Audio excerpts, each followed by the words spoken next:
So I want to begin with a story. In the late summer of 1977, Voyager 1 and Voyager 2 launched from Kennedy Space Center in Florida, and soon after broke free from the Earth's gravity. Their mission was to explore the outer reaches of the solar system.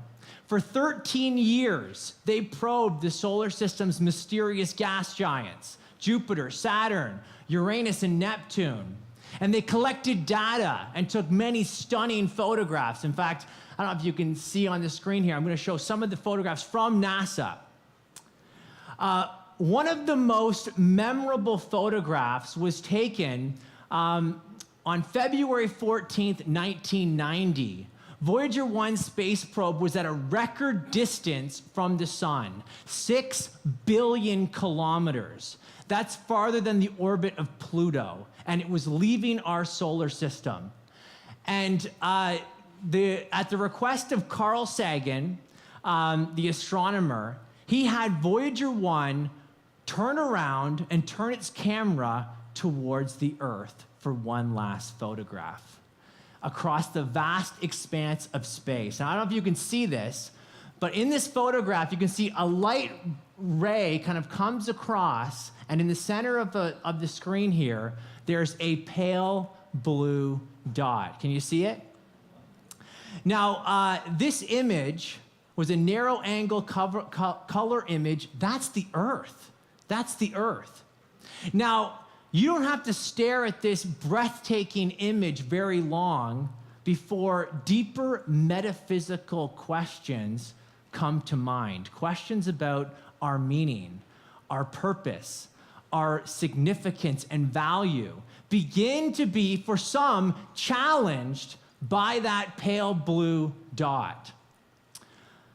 One of the greatest scientific minds of our day was the astronomer Carl Sagan. He ended up writing a book called Pale Blue Dot. And in it, he has some really remarkable words reflecting on this image. And I actually found an audio of him actually reading them. So I'm going to play that for you right now. From this distant vantage point, the Earth might not seem of any particular interest. But for us, it's different. Consider again that dot. That's here. That's home. That's us. On it, everyone you love, everyone you know, everyone you ever heard of, every human being who ever was, lived out their lives. The aggregate of our joy and suffering, thousands of confident religions, ideologies, and economic doctrines, every hunter and forager, every hero and coward, every creator and destroyer of civilization, every king and peasant, every young couple in love, every mother and father, hopeful child, inventor and explorer, every teacher of morals, every corrupt politician, every superstar, every supreme leader, every saint and sinner in the history of our species lived there, on a mote of dust, suspended in a sunbeam. Our posturings, our imagined self-importance, the delusion that we have some privileged position in the universe, are challenged by this point of pale light. Our planet is a lonely speck in the great enveloping cosmic dark. In our obscurity, in all this vastness, there is no hint that help will come from elsewhere to save us from ourselves.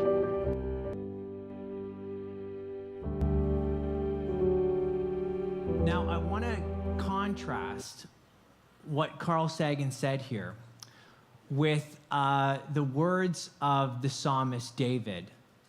What's really interesting is that King David came to a very different conclusion when he looked at the exact same heavens. True enough, David thought we were small, but he didn't attribute our size to our significance. He says this, "When I look at your heavens, the work of your fingers, the moon and the stars which you have set in place, What is man that you are mindful of him, and the Son of Man that you care for him? Yet you have made him a little lower than the heavenly beings and crowned him with glory and honor. Now, I can't tell you how many times I've read these words and missed something fundamental to, I think, what David is saying. You see, David grounds human significance and purpose and value in the fact that we're created with purpose, significance, and value. Look again at what David says. David connects God's mindfulness of man with God's making of man. He says, you have made him. You have made him. There's no doubt that David is thinking about how God made him in his image, going back to Genesis chapter 1, verse 27. So the one who made you is mindful of you. The one who created you cares for you. You see the difference between Carl Sagan and what David says here? These are two vastly different worldviews in play. You have naturalism on the one hand, and you have theism on the other. On naturalism, the natural world is all that exists, and it's a cosmic accident. There is no objective meaning, purpose, and value in the universe on naturalism. That's not Tim speaking. That's what the naturalists say. So you got guys like Richard Dawkins. I mean, he sums it up pretty beautifully here. He says, in a universe of electrons and selfish genes, blind physical forces and genetic replication, some people are going to get hurt, other people are going to get lucky, and you won't find any rhyme or reason in it, nor any justice. No purpose here. He goes on to say this: the universe that we observe has precisely the properties we should expect if there is, at bottom, no design, no purpose, no evil, no good, nothing but pitiless indifference. I don't know if you see what's going on here, but if there's no designer, there can be no design. If there's no purposer, there can be no purpose, right? If there's no moral law giver, then of course there's no right and wrong. There's no good and evil. There's no rights, by the way, on that view either. And so contrast this view of naturalism with the theistic worldview. See, on theism, the one who made you in his image, he gives you objective value and transcendent meaning. He is the source of purpose and value. Meaning is grounded in the maker. Purpose is given by the purposer. So here's the question. How did we move from David looking up at the heavens, what is man that you are mindful of him, to Carl Sagan? How do we go from believing that we're special to believing that we are a cosmic accident? How does that happen? Well, for most people, they're going to say science. That's what did it. Science, studying the natural world. Namely, there is nothing significant about the creation and about life that warrants a maker. Now listen carefully. If there's no maker, if we're not the product of a maker, then there's no ultimate meaning. That's what follows. So you see how this works. When you displace the maker, you lose meaning with it. So as we begin this summit on human rights, we need to start with God. We need to start with the maker, the one who is able to give value and meaning. Okay, so how did we get here? How did we go from David to Sagan? Well, you go back to the ancient Greeks, you'll see that they believed that the earth sat motionless at the center of the heavens. And the sun, the moon, the planets, they all orbit around the earth. This is the geocentric view. This is the view, by the way, that was held for 1,800 years. This was the scientific consensus. And this was a view, was common sense. You look outside, you see the sun, it's going down, and tomorrow it'll come up, and hey, it looks like we're the center of it all. Well, that all changed in 1543 with a Polish astronomer named Nicholas Copernicus. He began quite literally a scientific revolution. In fact, he wrote a book called The Revolutions of the Heavenly Spheres, where he argued that no, it wasn't the Earth at the center. The Earth actually orbits the sun along with the other planets.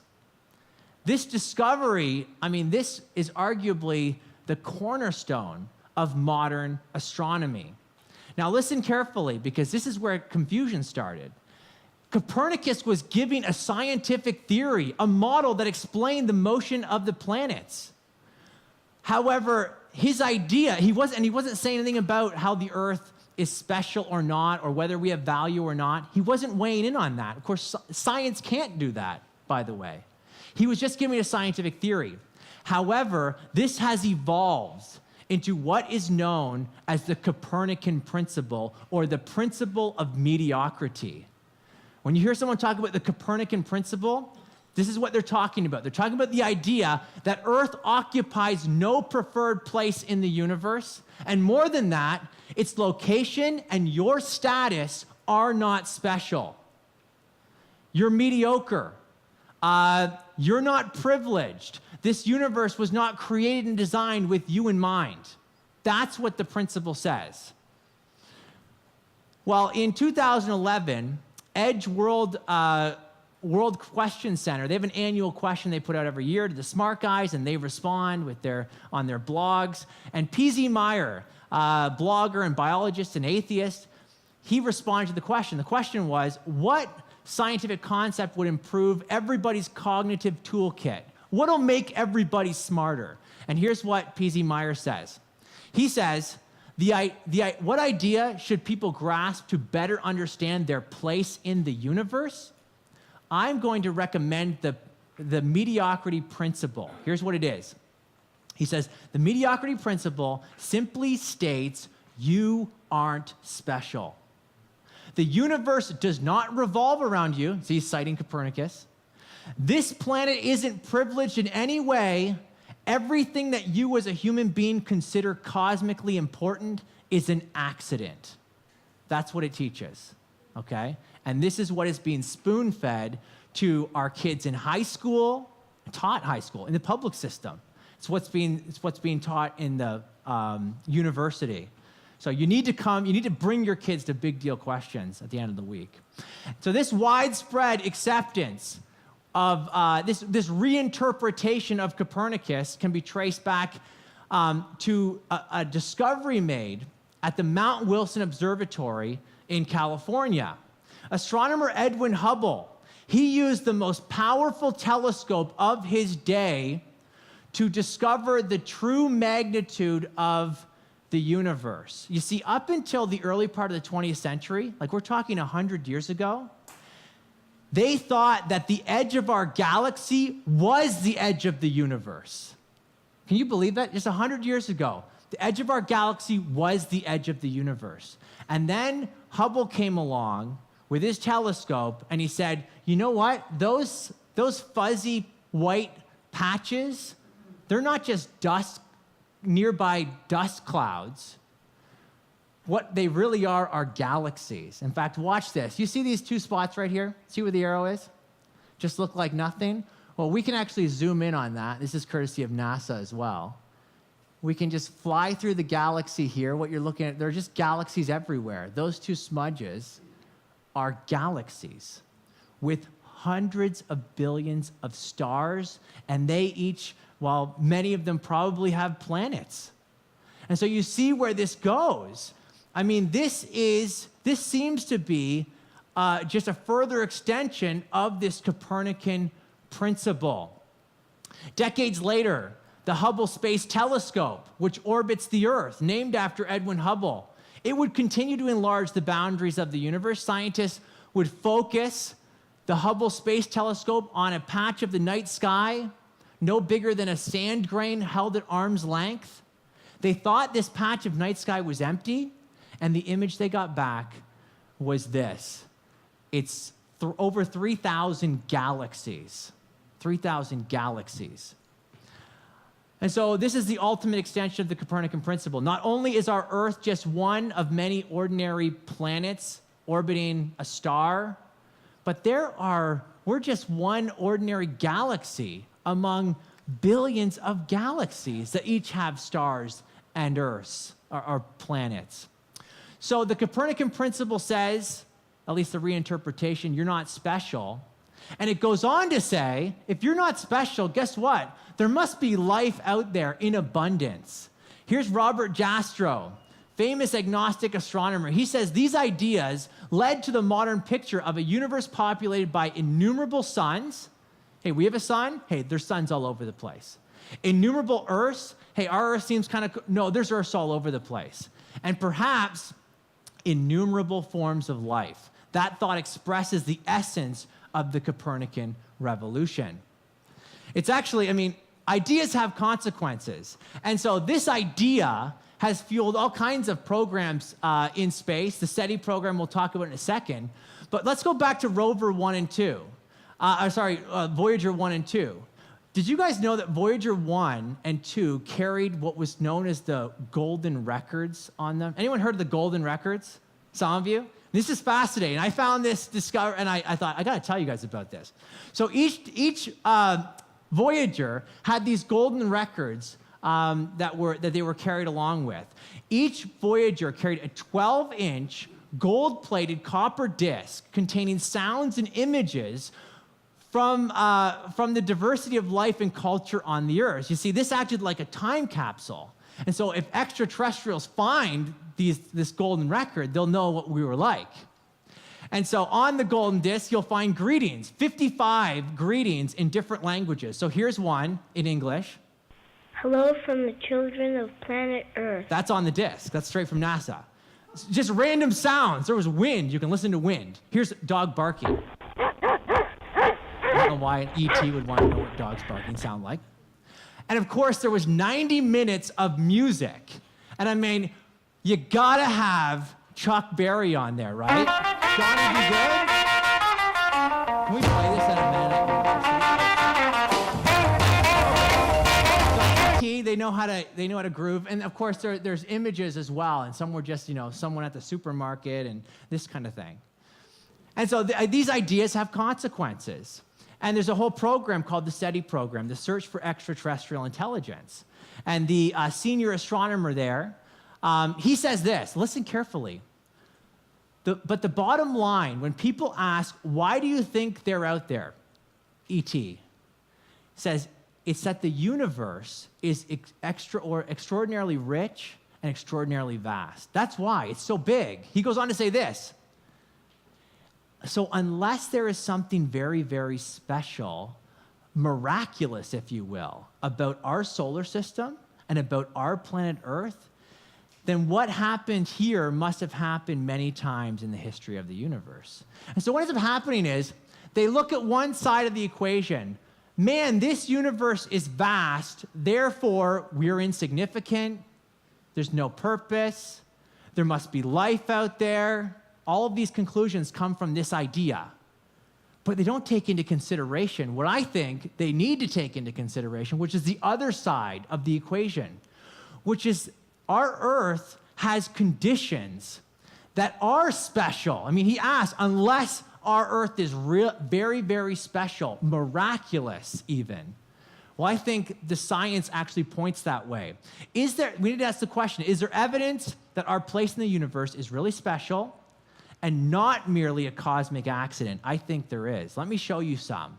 It has to do with the fine-tuning of the universe. I think the best science we have says the conditions of the Earth and the universe are fine-tuned to support life. And the slightest changes in these conditions puts our lives in danger. In fact, scientists say that these conditions are balanced on a razor's edge. What they mean is, it's something like this. If I took a tightrope, stretched it across two skyscrapers, and was walking across the tightrope, we would say literally on either side of the tightrope, the conditions don't support life, right? If I take one step to the left or one step to the right, I plummet to my death. Well, in the same way, there's these conditions that are just right. I'm going to show you our Earth is not mediocre. Our solar system is not mediocre. Let's look at some of those. Just a couple, a handful. There are many, many we could talk about. You guys heard of Goldilocks and the Three Bears? Do you read that stuff to your kids? You know that's the one children's book that condones breaking and entering? I mean, nobody gets punished for that, right? And so one porridge is too hot, one's too cold, one's just right. Well, astronomers got a hold of this idea, and they said, you know what, there's a Goldilocks principle going on here in astronomy. It has to do with our solar system. It actually has to do with our distance, the Earth's distance from our planetary star, which we call the, wow, you guys are still awake. The sun, very good. And so it seems like our planet's distance from our star is just right for getting the right temperature. This zone is called the life zone, okay? If you go a little bit closer, like where Venus is too hot. It's like 900 degrees Fahrenheit, okay? A little too toasty. And it has the runaway greenhouse effect. There's some other things in play there. It's too hot, though. You go a little bit further out, well, that's where Mars is, and it's too cold there. Now, it's not just temperature, like, the temperature has to do with whether or not you can get liquid water, okay? And if you want life, you need liquid water. So if you go inside the life zone, outside the life zone, it's going to be too cold. You're just going to find ice. And we've actually found some ice on Mars. They're pretty excited about that. You go a little bit closer, like where Venus is, all you could find in theory is water vapor. There's actually none on Venus. We think it's mostly CO2. But if you've been to Earth, and you guys been to Earth? It's beautiful this time of year, especially in Winnipeg.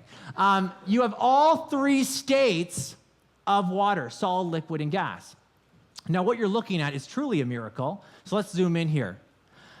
So not only do you need liquid water, but you need it in abundance if you want to support life. I mean, water, you need an active water cycle. Water has a lot of cool properties. It's a universal solvent. It moves minerals around the earth. It has a high heat capacity. I mean, there's so many things we could talk about, but here's the coolest thing about water. Water is a unique substance in that when it goes from its liquid form to its solid form, does it get more dense or less dense? It gets less dense. Every other known substance, when it goes from liquid to solid, gets more dense. This is particle theory. We teach this in high school. Particles get closer together. Well, with water, because of its molecular structure, H2O, it actually gets less dense, and that's why that giant ice cube is floating. Now, you're thinking, what's so big about that? Well, if it was like every other known substance, it would sink to the bottom of lakes and oceans, and they would freeze from the bottom up, first killing all marine life and then killing all of life, okay? Quite literally, you should thank God for the way he's created water. Someone take a sip and just taste the fine-tuning. Okay, let's move on from there. How about this? Not only is water fine-tuned, but our Earth is tilted, and we need this tilt. You probably noticed when you walked in the room, right? Whoa. No, you didn't notice the tilt. If it wasn't tilted, well, the seasons, the temperatures would be at their extremes. I mean, the equator would be cooked, the poles would be freezing, making it human life for sure impossible, and most of life highly improbable. Our Earth is tilted at 23.5 degrees. 23.5 degrees. Now, it's not enough that it's just tilted. It has to be stable in its tilt. You can't have Earth kind of wobbling all over the place and things survive on it. It just won't happen. So there's something that actually keeps our Earth tilted at 23.5 degrees, and it's called the moon. You guys seen the moon before? The moon is a quarter the size of the Earth. It's considered a large moon.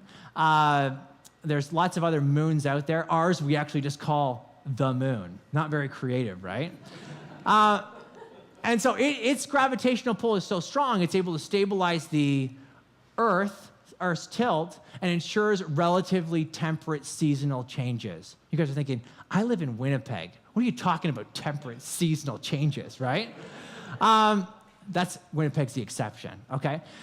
Not only is the Earth tilt just right for our survival, but the Earth, there's a liability of being so close to the sun. I mean, we need to be in the Goldilocks zone, but it's also being pelted, bombarded by dangerous, deadly cosmic radiation that should annihilate all the life on this planet, but it doesn't, and that's because we have a shield.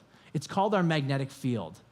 Our Earth has essentially a giant bar magnet in the center of it. It's actually a liquid iron core. It generates a magnetic field. So when this radiation comes at the Earth, it's deflected by the magnetic field. Do you guys want to see that again in slow motion? Yeah, that was good. It actually, this is really cool. I mean, God is awesome. Someone say amen. Not only does the magnetic field keep you alive, but if you've ever seen the Northern Lights, that's what's produced as a result of these particles being deflected by the magnetic field to the poles and then interacting with the atmosphere there, creating the colorful display. So when you look at that beautiful art show, just think about how it's keeping you alive. Now let's go out from the Earth and look at the solar system, okay? The solar system, I think, is finely tuned for our existence. It's almost like the solar system knew we were coming, okay? We have, well, when I was in school, there was 9 planets. Anyone else? I'm with my people. And so what happened to Pluto? You guys hear what happened? Pluto got demoted. Yeah, it's a dwarf planet. And I think that might be politically incorrect. I'll have to check that out. Does anyone know why it's a dwarf planet? Does anyone know why? Someone say it's too small. It's not because it's too small, but I'm thankful for the person who gave me the wrong answer, because teachers love getting the wrong answer, so we feel like we're doing something, right? And so it's not because it's too small. It's because its orbit, it's actually got a highly elliptical orbit, and it crosses over Neptune's, and I don't know who gets to make this call, but there's someone out there that says, if you cross over someone else's orbit, you can't be a planet. I want to be that guy, right? That is power. Okay, so let's get rid of Pluto. You got 8 gas giants, 4 gas giants, 4 terrestrial planets, okay, up close. We're the 3rd rock from the sun. Now, a good size impact from an asteroid, a comet, something like this, hits the Earth, and I mean, we got an extinction event by life, okay? And so this is the problem. We want to avoid this issue, and fortunately, I mean, we can't do anything about it, but God seems to have created our solar system in just a way to avoid this issue. He's put these giant gas giants out here that act almost like an offensive line protecting the quarterback. You know, the huge guys that like stand there in front of the quarterback and keep everybody away. In theory, that's what they're supposed to do. Well, in the same way, that's what these guys act like. In fact, Jupiter, I mean, when I taught grade 9 astronomy, the public school textbook called Jupiter a cosmic vacuum cleaner, okay? Literally, the space junk that gets kicked into our solar system is attracted gravitationally to the gas giants, in particular Jupiter. Jupiter, this red spot, that's a hurricane. That's 2 to 3 times the size of the Earth. That's a big storm. You could fit 1,300 Earths inside Jupiter, okay? And so here we go. The asteroid, it's coming straight for us. Oh, no. You guys aren't worried about it because it gets sucked into the gas giants, okay? Quite literally, you should thank God for Jupiter. In fact, I got a turning 6, and she, little girl. I have 3 little girls. You got to pray for me. I am outnumbered. 6, 4, and 1.5.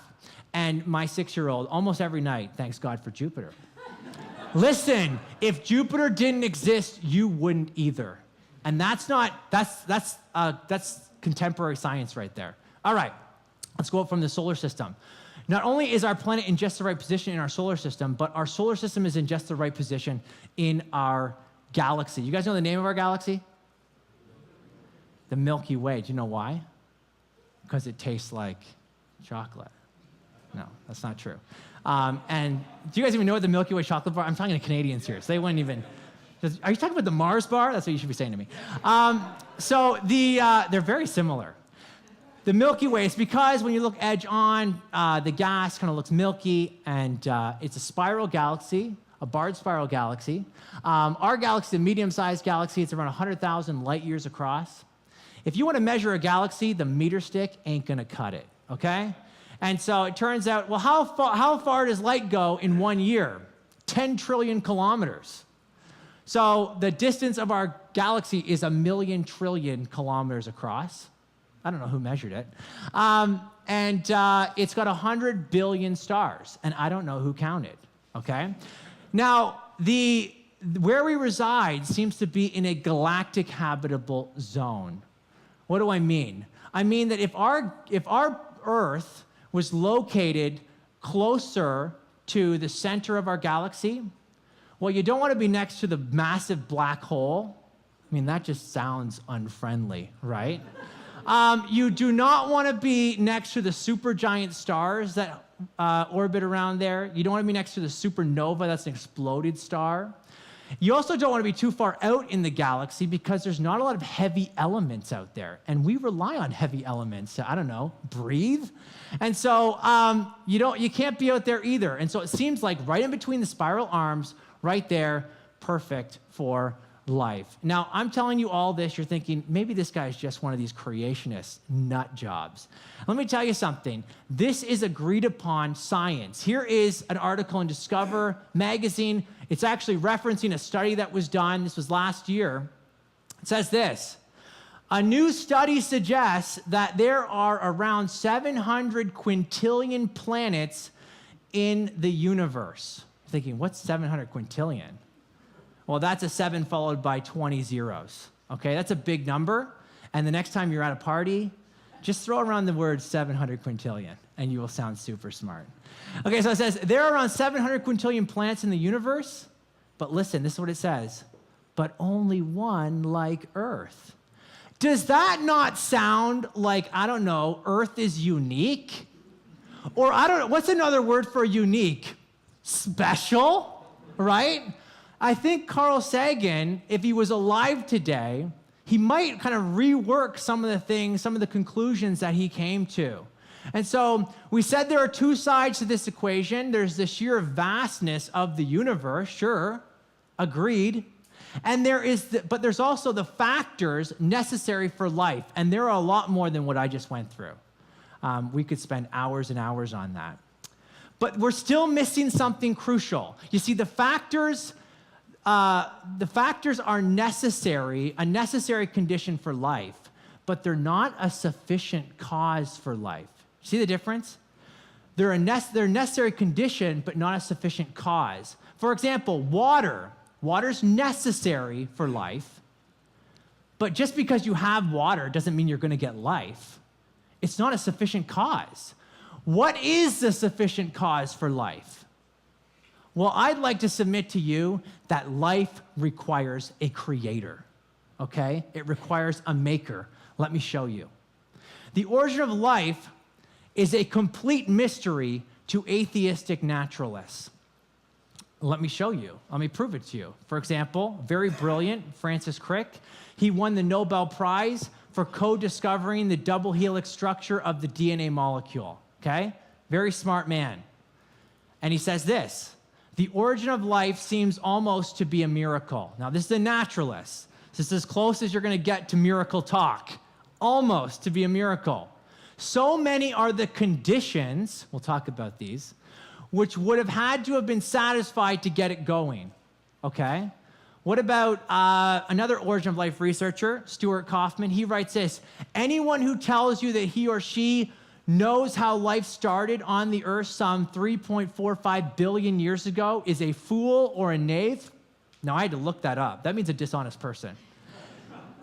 Nobody knows. Nobody knows. Okay, so why does Francis Crick say that the origin of life is almost a miracle? And why does Kaufman say nobody knows how life began? Well, we need to do a little biology 101 here. Are you guys okay with some biology 101 for about 10 minutes? You know, I brought kids' toys to demonstrate, okay? So here we go.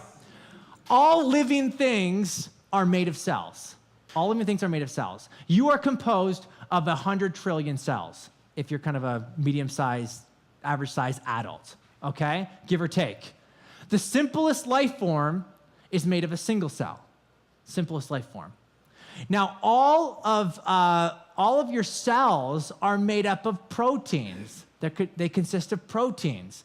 For example, if you just took your skin cell and we would get under the microscope, we would find that that one skin cell has 100 million proteins in it. And these proteins are doing specific jobs, specific functions, okay? We can't get into all the nitty-gritty, but let me just show you one protein that is very cool, okay? There is a protein called kinesin, And it's a motor protein, and all it does is it just carries cargo and walks along these microtubule filaments in the cell. And I couldn't resist putting a little music to this here, and this is a computer animation, but this is what they look like, okay?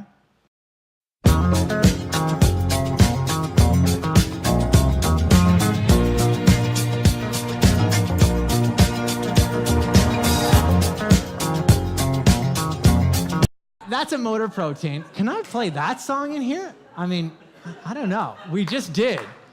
We just did. Staying alive. That's cool. Now, to make a protein like that, you need to have hundreds of amino acids. So proteins are not the most basic thing. We need amino acids, okay? And you basically are going to line up these amino acids, join them all together, and then when you get to the end, you have all these they form your protein, and then it will fold up into some kind of shape, maybe that walking thing, and you'll end up with a functional protein, okay? And so this is essentially what life is made from, the very, very basic life. Now, what I'd like to do is show you the likelihood of getting a small protein. We're gonna make a protein together, okay, in the next 5 minutes, okay? Now, I have to give you one more tool to understand this, and it requires your old bike lock. You guys, anyone have a bike lock like this? They still make these? And so you know, if you got this bike lock, your bike's pretty safe, unless someone's got bolt cutters, because there's a lot of combinations on this bike lock, right? But only one opens it.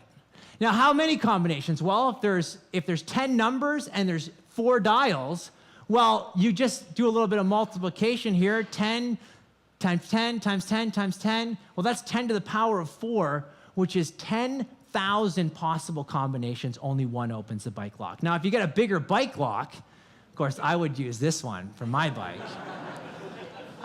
You're going to have a lot more possible combinations, right? And so if someone came along and I had just locked up my bike and they were able on this bike lock to just and they opened up the lock in a couple of minutes, would you think that they randomly came to that, or maybe, I don't know, they knew my combo? And so now we have this kind of idea where these kind of multiply together, 10 times 10 times 10. We're going to try and make a protein. Okay, now there's going to be 3 problems, and this is in your handout, I think. There's 3 problems. The first problem is called the chirality problem. If you want to make a protein, you have to start with the amino acids, right? Well, the problem is amino acids come in 2 forms. They come in left-handed and right-handed amino acids. Now, here's the thing. All of life is made up of, any lefties here? Any people left-handed? You're going to love this. All of life is made of left-handed amino acids, okay? Yeah, really. Now, here's a problem if you're going to try and make a protein by chance, because these amino acids, when we create them in the laboratory, always come in a 50-50 mixture, always left and right-handed. Well, if you start making a protein and putting left-handed amino acids on, and then you get a right-handed amino acid and stick it on there, your protein is not going to do anything, okay? It's going to be functionless. And so what you need to do is, if we're going to build a protein, you got to get one left-handed, and then another left-handed, and another one, until you get to your last amino acid, in this case, if we have 150 of them in a row. This would be equivalent, by the way, because it's a 50-50 chance, what you're going to get. It's like flipping a coin. It's like flipping a coin 150 times in a row and getting heads every time, okay? All right, that's the first problem, and this is one of the smaller problems that we're going to deal with. Okay, so, and just so we get our combination lock in here, that would be like a 2 because we have 150 places, right? That's 2 to the power of 150. You end up with something like, and we'll look at what these numbers mean in a second, 1 over 10 to the 45th power. That's a 1 followed by 45 zeros. Okay, that's our first probability. How about this one, the bonding problem? Well, not only do you got to get left-handed and then another left-handed, and the bonds between them that stick them together have to be peptide. And there's two kinds of bonds. There's non-peptide bonds and there's peptide bonds, and it turns out you need a peptide bond. Again, it's a 50-50 shot. And so in between all of our left-handed amino acids, we got to get the peptide bonds right. Okay. Again, this is a big problem. 1/2 to the power of 149, because the bond's between, right? And it turns out to be about the same probability. Okay. Here's where things get really fun. Because there's the chirality, left-handed problem, there's the bonding problem, and then there's what's called the sequence problem. The sequence problem. Because you can't just take any willy-nilly, that's the technical term, willy-nilly left-hand amino acids and start sticking them together. There's a sequence that must be followed, okay, if you're going to get a protein that's going to fold at the end.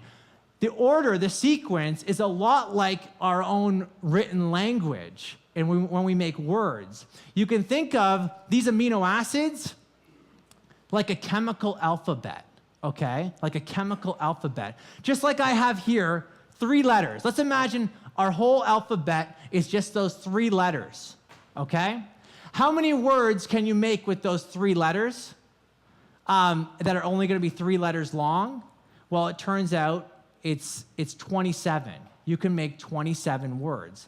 Now, I'm using words kind of in quotations because most of it is gibberish. It's not real words. There is a few words here, though. Look at odd, god, dog. Goo is actually a word. And so the possible real words are 4, and the just total words in general that we formed is 27. Okay. So if I were just picking out Scrabble pieces, O, D's, and G's, I'd have about a 1 in 7 chance of making a word like god or dog, odd, or goo, okay? Now, apply this to amino acids, our protein. We gotta get, and those are, by the way, the 20 amino acids that are our alphabet, okay? We have 20 amino acids, they act like letters. And we can put these in a certain order, okay? And we can lay them all out. Well, it turns out at every single spot, there's 20 letters to choose from. So 20 letters. The next spot, 20 letters. The next spot, 20 letters. It turns out that's like 20 to the power of 150. That's a huge number, okay? It actually, when you change it to base 10, it's 10 to the 195th power. It's a huge number. Now, it turns out some of those orders, the sequence, will fold and do stuff. Some of them will, some of them won't. Well, one scientist, Doug Axe, he did the experiments as well as the calculations, and he said the probability of getting a functional protein that's 150 amino acids long in the right sequence that'll fold is 1/10 to the 74th power, which is on the screen there.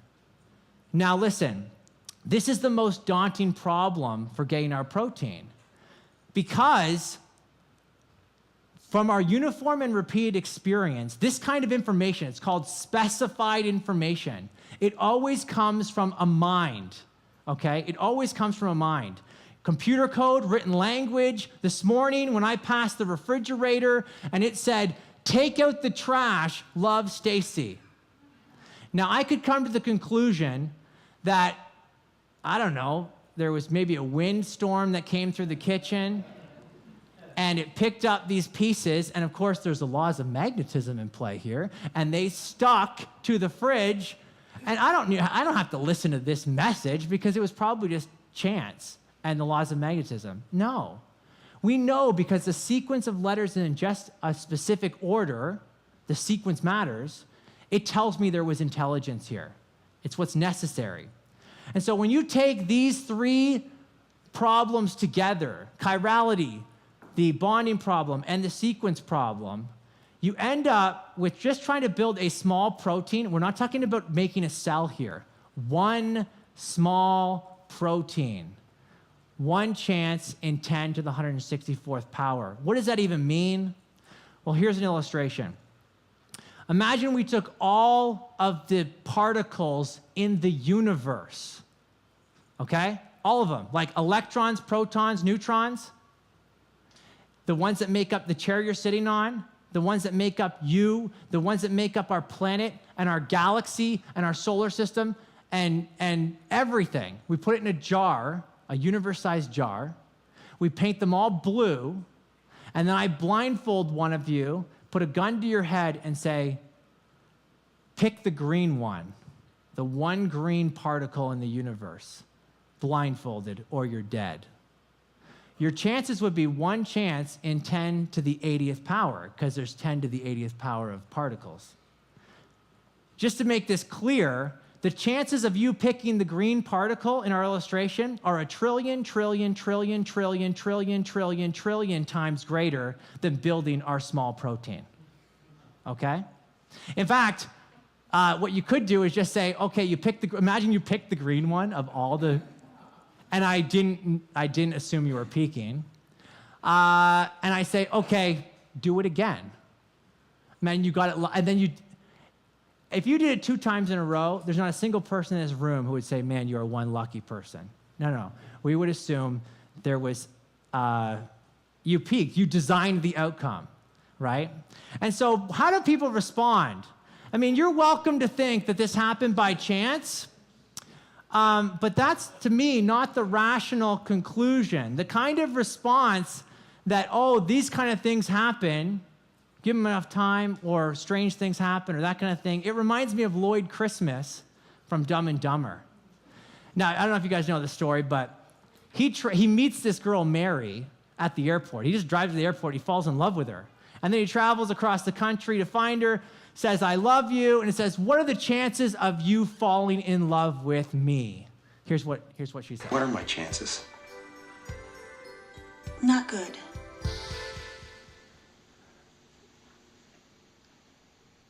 You mean not good like 1 out of 100? I'd say more like 1 out of 1,000,000.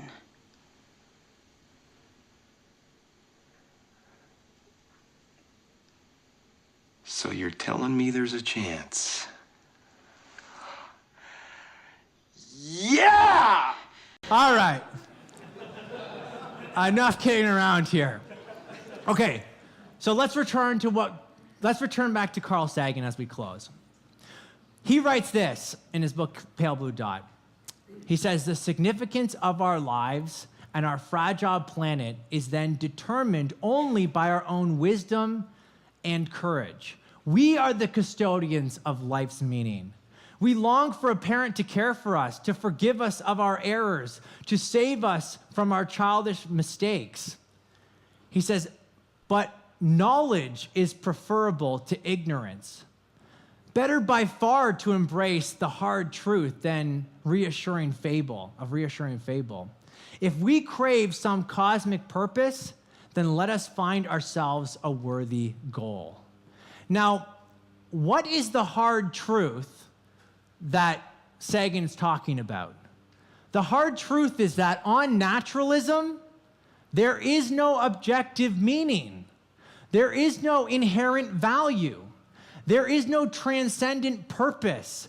And it's interesting, over and over again, he mentions there's no one here to save us. There's no one here to look out. There's no hope on his view. There's no hope on his view. In fact, he tells us we have to invent our own meaning, value, and significance. We're the custodians of our own purpose, is what he says. But if we can invent our own value, if we can invent our own meaning, then that means we can uninvent it, right? After all, he himself calls this a delusion. We're deluding ourselves to think that there's this kind of value and meaning out there. If we are merely the product of a cosmic accident, which is what he thinks, along with the rest of the diversity of life, then we don't have any special dignity or value. In fact, this would be to say that we have special value would be to be a speciesist, kind of like a racist, but applied to your species. I mean, we think our species is better than these others, but you have no way to ground that, right? And so modern science cannot tell you if you're valuable. It can't tell you if you're valuable, but God can. God can. And modern science can point towards that God, can point towards that maker. This creator is the basis for grounding human value upon which, and you guys are going to hear a lot about this throughout the rest of the week, upon which our rights are placed securely on that foundation. And those rights are not only grounded by God, but they're granted, they are given by God in what we call human rights. As Christians, this is our starting point. This is where we begin when we're talking about rights, when we're talking about human value. We may not be the center of the physical universe. We probably aren't. But because we're made in God's image, we're the center of the value universe, okay? Not the physical universe, but the value or moral universe. The God who grounds human value also thought us valuable enough to save us. It's interesting to me that in both quotes from Carl Sagan that I've started with and ended with, he tells us there's no meaning to life, no objective meaning, and there's no one coming to help us. Did you notice that? He says, this is going back to what we started with, in our obscurity and in all this vastness, there is no hint that help will come from elsewhere to save us from ourselves. If there's no creator, there's no redeemer. If there's no creator, there's no one who cares for us. If there's no maker, there's no one who's mindful of us. It's interesting that the Apostle John says the exact opposite. John tells us that the same God who made the universe and everything in it came to this pale blue dot on a rescue mission. In fact, John says this, he begins with, in the beginning was the Word, and the Word was with God, and the Word was God.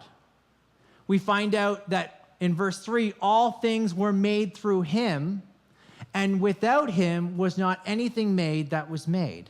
And then we read, I think, the best words in the whole Bible. And the Word became flesh and dwelt among us. And we need to ask, well, why did he do that? Well, the psalmist told us it's because he cares for us.